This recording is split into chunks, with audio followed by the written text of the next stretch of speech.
Hello dear student, स्वागत है आप लोगों का हमारे यूट्यूब चैनल A1 क्लासेस में। देखिए, आज हम पढ़ने वाले हैं माई मदर एट 66, जो कि फ्लेमिंगो बुक का फर्स्ट चैप्टर है पोयम का। इसे सबसे पहले हम जान लेते हैं इसकी पोएट के बारे में, जो कि कमला दास इसकी जो पोएट हैं। हम बात करें कमला दास के बारे में। कमला दास 1934 में इनका जन्म हुआ था, 2009 में इनकी मृत्यु हुई थी। कमला दास भारत के मालवार जो है वहाँ पर पैदा हुई थी, केरला में इनका जो जन्म हुआ। She is recognised as one of the India's foremost poet. ये भारत की एक बहुत ही प्रसिद्ध कवयित्री है। Her work are known as for the originality, validity and the indigenous flavour of the soil. ये मिट्टी से जुड़ी हुई कविता थी। मिट्टी से जुड़ी हुई मतलब कि जिसे अपन बोलते हैं ना कि मौलिकता जो है, नैतिकता है और वास्तविकता को इन्होंने मतलब क्या है अपने उसमें दर्शाया है। Kamala Das has publish many novel and short stories in English and Malayalam. कि जो कमला दास है इन्होंने कई मतलब कि जो नॉवेल्स हैं, शॉर्ट स्टोरीज हैं, इंग्लिश और मलयालम लैंग्वेज में मतलब इन्होंने अपने को प्रोवाइड की है। Under the name of Madhavi Kutty, some of her work in English included the novel alphabet of lust 1977, a collection of short stories of Padmavati, the harlot and the other story in 1992। ऐसी जो कई मतलब की जो कविताएं हैं या कई जो नॉवेल्स हैं, उपन्यास जो है इन्होंने मतलब कि लिखे हैं।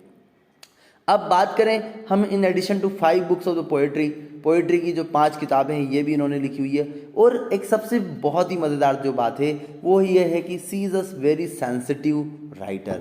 ये एक बहुत ही संवेदनशील राइटर है। ये बहुत इंपॉर्टेंट बात यहाँ पर लिखी हुई है कि she is a very sensitive writer who capture the complex subtitle of human relationship. मतलब ये क्या करती थी कि जो एक मानव जीवन का जो कॉम्प्लेक्स जो रिलेशन होता है, कॉम्प्लेक्स रिलेशन का मतलब बहुत ही जटिल जो मतलब जिसे अपन बोल सकते हैं बहुत कठिन जो रिलेशन है, उनको इन्होंने लिरिकल इडियम्स मतलब कि मुहावरों के प्रयोग से इन्होंने बताया है। My mother 66 as an example, my mother 66 का एग्जाम्पल है जो मतलब कि बहुत अच्छा उदाहरण है। जो अबाउट द पोएम है वो बहुत ज़्यादा इंपॉर्टेंट नहीं होता है आप लोगों की एग्जामिनेशन की दृष्टि से, लेकिन फिर भी क्या होता है कि हमें पोएट के बारे में पता होना चाहिए। कभी एक आध MCQ क्वेश्चन अगर हमसे पूछ लिया जाए तो ताकि हमारे लिए बहुत इंपॉर्टेंट रहे। अब सबसे पहले हम बात करते हैं कि बिफोर यू रीड, हम इस लेसन को पढ़ने से पहले समझते हैं कि क्या है कि ageing is a natural process. आप सब लोग जानते हैं कि जो अवस्था है, जो वृद्ध अवस्था है, वो एक नेचुरल प्रोसेस, एक प्राकृतिक मतलब कि क्या है प्रक्रिया है। Have you ever thought what our elderly parents expect from us.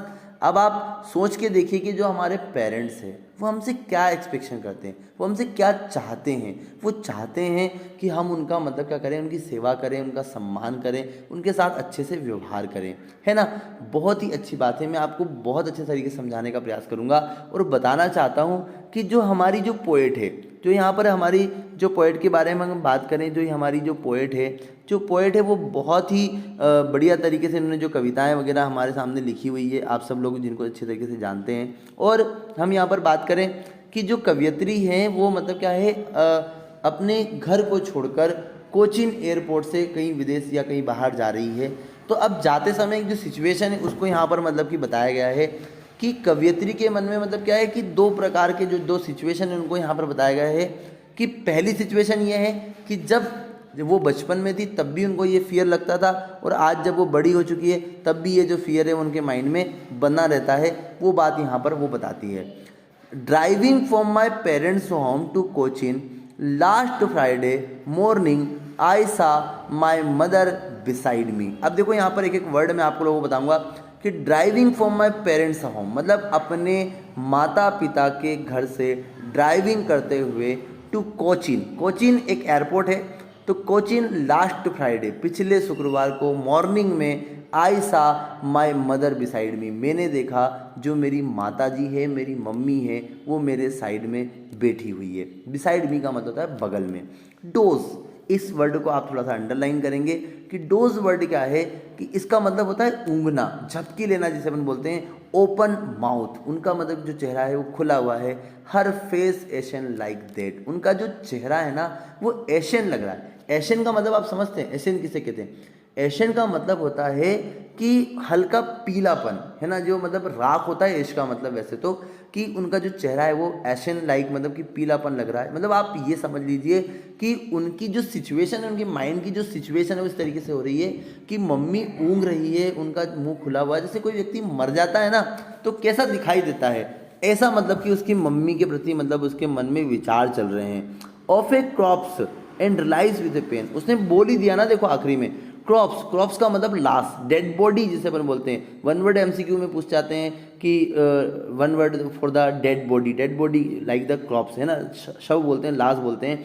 And realise with the pain, इस घटना को अपने माइंड में चलाकर वो दर्द का अनुभव कर रही है। अब आप समझ सकते हैं, मम्मी हमारे साइड में बैठी हुई है, आप ड्राइविंग कर रहे हैं, मम्मी ऊँग रही है, उनका मुंह खुला हुआ है, ऐसा लग रहा है कि कहीं मम्मी मतलब कि स्वर्गवास तो नहीं हो गया मम्मी का। ऐसे विचार मतलब कि जो कवियत्री उसके माइंड में चल रहे हैं। ये सारे विचार क्यों चल रहे हैं, रीज़न क्या है? रीज़न ये है कि जो मम्मी की जो एज है ना वो बहुत ज़्यादा आ चुकी है। 66 जो मम्मी की एज हो चुकी है। That she was as old as she looked but soon, मतलब वो उतनी ही बुढ़ी दिखाई देती है जितनी बुढ़ी वो हो चुकी है। माँ हमारे लिए कभी बुढ़ी नहीं होती, माँ हमारे लिए कभी बड़ी नहीं होती, माँ हमारे लिए मतलब कि हमारी माँ हमेशा हमारे लिए वैसी होती है, जब से हम उनको देखते हैं वो हमेशा हमारे लिए तत्पर होती है। लेकिन आज मतलब कि जो पोएट, जो कवियत्री है, वो देखती है कि माँ कितनी वृद्ध हो चुकी है, कितनी बूढ़ी हो चुकी है, कहीं ऐसा ना हो कि मेरे जाने के बाद जो माँ है वो मतलब कि संसार में ना रहे। अब ये फालतू के जो विचार है ना, बेकार के जो विचार है, वो मतलब कवियत्री के माइंड में चलते रहते हैं। तो वो सोचती है कि पुट दैट थॉट अवे, मतलब इन सारे विचारों को एक साइड रखती है।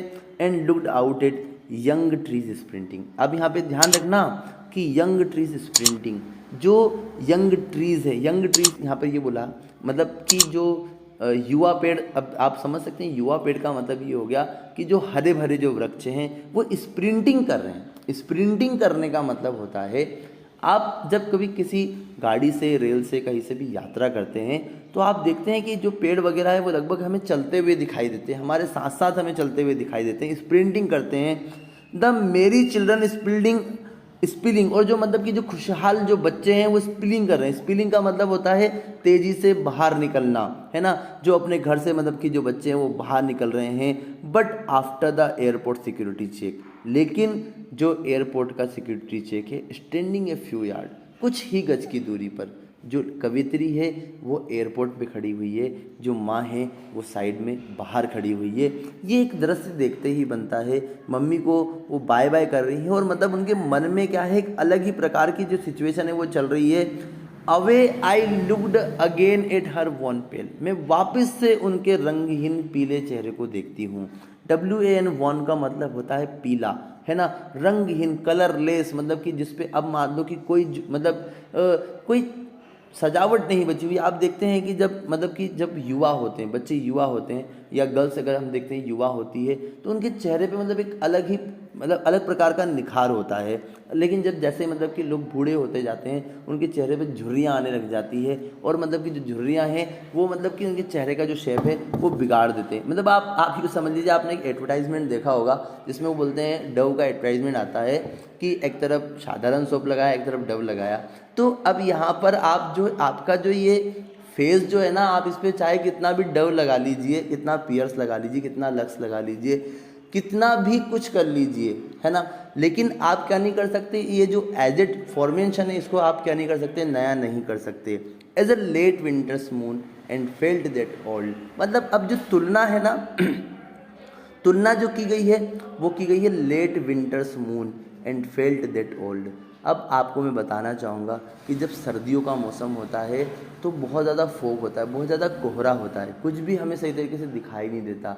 तो इसी प्रकार से जो सर्दियों का जो चंद्रमा होता है, जो सर्दियों का जो मून होता है, उसमें उसका जो प्रकाश है, उसकी जो इल्यूमिनेशन है वो मतलब कहीं ना कहीं सही तरीके से प्रोवाइड नहीं हो पाती, सही तरीके से वो प्रकाशित नहीं हो पाता। उसी प्रकार से जो तुलना की है कवियत्री ने अपनी माँ की तुलना की है कि उनका भी मतलब कि क्या है, अब चेहरा या उनकी जो उम्र है वो अब इतनी हो चुकी है कि वो अब इस सर्दी के चंद्रमा के जैसे प्रकाशित नहीं हो सकती, इतना काम नहीं कर सकती। फेमिलियर एक माई चाइल्डहुड फियर, जो पारिवारिक जो दुख है, मेरे मन के अंदर जो दुख है माई चाइल्डहुड से जो फियर, मेरा बचपन का जो डर है वो वापस मुझे आ रहा है। But all I said was see you soon अम्मा।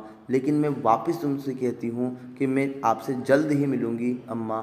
All I did was smile and smile and smile. और मैं केवल मुस्कुराती हूँ, मुस्कुराती हूँ और मुस्कुराती हूँ। क्यों? क्योंकि जो कवियत्री है उसका कहने का मतलब, देखो स्माइल डिफरेंट प्रकार की होती है। एक स्माइल वो होती है कि आपके मन में बहुत ज़्यादा दर्द होता है, लेकिन फिर भी आप अपने आप को खुश होने का मतलब क्या करते हैं, दिखावा करते हैं। ये कब होता है? जब आपसे कोई दूर जाता है ना। मन नहीं करता है घर छोड़ने का, लेकिन फिर भी दूर जाता है और अंदर बहुत दुख है, घर छोड़ने का दुख है, लेकिन फिर भी मतलब क्या है, चेहरे पर मुस्कान है। यही स्थिति जो कमला दास है उनकी है। आशा करता हूँ कि आपको लेसन अच्छे तरीके से समझ में आया होगा। इनके जो नोट्स है वो भी हम आपको जल्द ही प्रोवाइड करेंगे। और जैसा भी आप लोगों को लेसन लगता है, जो भी कमियाँ लगती है, आप प्लीज़ कमेंट करें, शेयर करें और लाइक करें। Thank you.